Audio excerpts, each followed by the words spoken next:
Градоначалникот на општина Центар Горан Герасимовски денеска го отвори дводневниот шаховски турнир наменет за учениците од 1 до 9 одделение кој се одржува во општинското основно училиште Димитар Миладинов.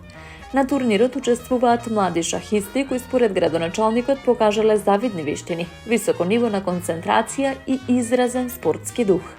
Тој нагласи дека учениците преку трпелива и внимателна игра демонстрирале дека традиционалните друштвени игри, како шахот и понатаму имаат значајно место во современото општество.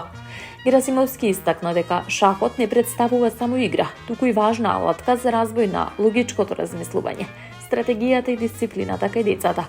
Овие вештини, како што посочи, се од суштинско значење за нивниот интелектуален и личен развој.